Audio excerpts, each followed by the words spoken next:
The F11F-1 is a somewhat rare naval fighter in War Thunder. Let's check it out.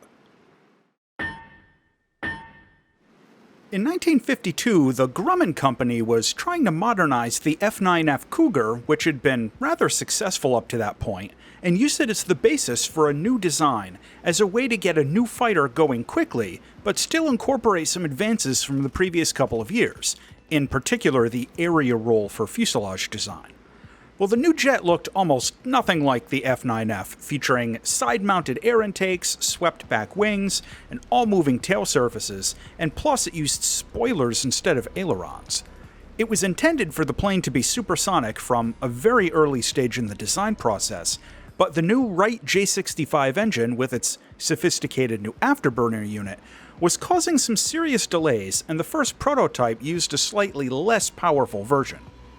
Well, after the J65 was ready, the second prototype validated the plane's supersonic performance, and the design entered into a little bit more of a formal evaluation program, with carrier trials starting in 1956 and weapons integration the same year. The early indications were that the F11F was going to be a game changer for naval aviation, but once it actually entered regular service out on the carriers, a lot of shortcomings started to crop up. The engines still had major maintenance and upkeep issues. It was never fitted with a capable search radar, and it wasn't able to consistently break Mach 1 with an external weapon load attached.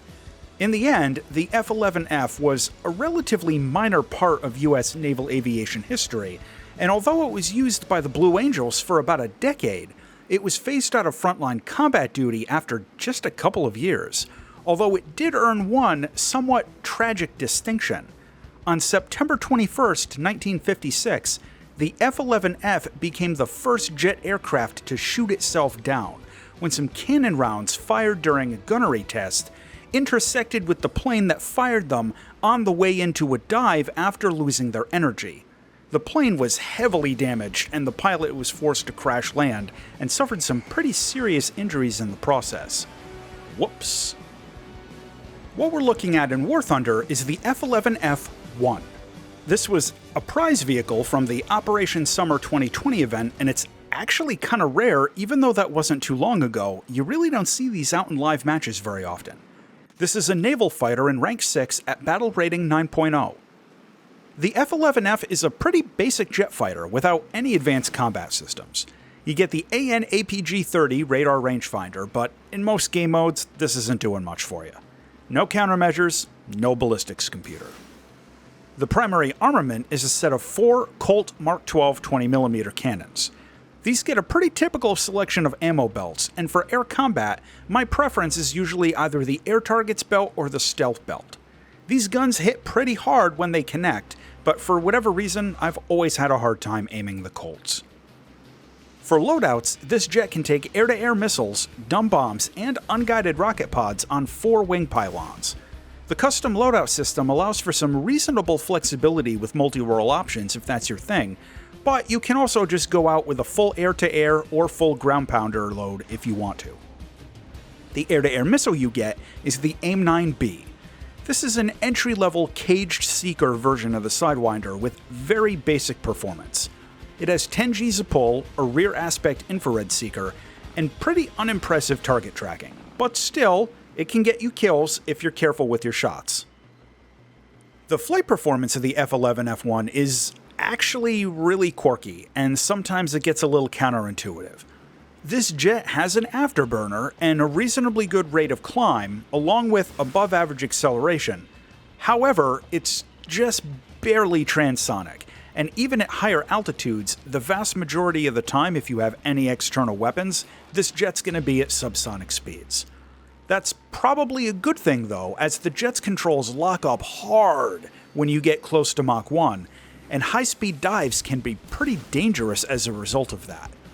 The paradoxical flip side is that this jet actually has a really high maximum rip speed, so if you punch it into a supersonic dive coming in from high altitude, you might not even realize that you're going too fast to pull up until it's way too late, so be careful with that. In terms of maneuverability, again, quirky. Everything depends on your speed. As I mentioned a moment ago, the controls tend to lock up pretty bad at higher speeds, and at the same time, they give really poor response at lower speeds. If you can manage to keep this thing right at around 750 to 800 kilometers an hour at, low to medium altitude, the maneuverability is pretty decent. The spoilers give it a good rate of roll, and it can pull reasonably good turns at the cost of lackluster energy retention. The afterburner helps quite a bit with managing your airspeed along with your air brakes, which is a good thing because at lower speeds, the F11F turns into a boat. If you get sucked into some slow crawl turn fighting down at like 300 to 400 kilometers an hour, expect to lose the vast majority of fights. While the numbers are higher, its performance envelope feels most like flying one of the World War II era German jets. Really great at 85% of its maximum speed, not so hot at basically any other speed. No combat flaps, and only a basic air brake. Flying this jet out into air battles depends quite a bit if you get up-tiered or not. This jet can get tiered into all-aspect missiles, decent search radar, and Mach 2 fighters. At the same time, it can also get down-tiered into entry-level gunslinger jets, so it's kind of in that weird BR range where it can go from struggle bus to domination every other match. Assuming you're not tiered into semi-active radar missiles, using the F11F's good climb performance can get you up to altitude for some really careful boom and zoom vulture tactics, which is a way to get some decent kills. The AIM-9B isn't great, but if you come down on unsuspecting players, it's actually not too hard to get some surprise shots off, and most opponents aren't going to have countermeasures. Just remember that these are entry-level sidewinders, and they're very short range. Now, the guns on this jet are still pretty strong, even if I'm not that great at aiming them myself, and a good tactic you can use is to come in with a high subsonic medium dive, using air brake and throttle to avoid control compression, and make a gun pass with enough energy left over for 1 or 2 good turns if you miss and have to come back around, before punching the afterburner and disengaging. Simply put, this jet is really more about positioning tactics than ACM dogfighting tactics. If you get up-tiered, you're going to need to be careful and keep up the situational awareness, as you don't get a radar warning receiver and you can face jets with significantly better engine performance and long-range weapons. Try to force engagements where you can jump in to be a good wingman and help out a buddy who's got someone stuck on their tail, rather than relying on 1v1 conventional turn fighting. In terms of ground attack and close air support, well, this jet isn't ideal as a striker. No ballistics computer and only 4 pylons, so its overall weapon load is going to be pretty small. If you're good at blind drops or blind firing with the rocket pods, you can get some kills, but in my opinion, ground attack is very much a secondary function with the F11F-1. Visually, I've always thought the F11F looks kind of basic. I don't mean that in a negative way. It's just got a really simple shape to it, but I think it's still decent to look at. Plus, it's got an awesome Blue Angels paint job, which is basically required to use. Landing this jet is fairly standard for an early naval jet fighter.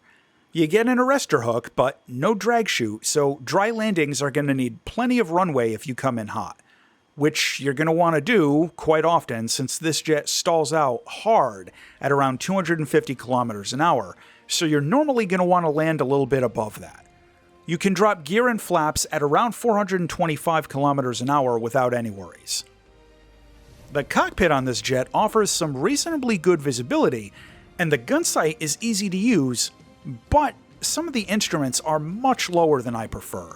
The vertical speed indicator in particular is way down low, but generally speaking, it's still got a pretty good cockpit. To close out on the F11F-1. This jet has a good rate of climb, it's got powerful cannons, it can do carrier stuff, and it can take 4 missiles at a pretty low BR. However, it's not great in one-on-one dogfights. Its flight performance is really quirky, its potential for ground attack is severely limited, and it has really bad control compression at higher speeds. The final verdict on the F11F-1 Tiger is that this jet's effectiveness depends almost entirely on the matchmaker. In an up tier, it's usually going to get clubbed out pretty bad, but at tier or in a down tier, it can be really competitive if it's flown carefully. As always, thanks for watching.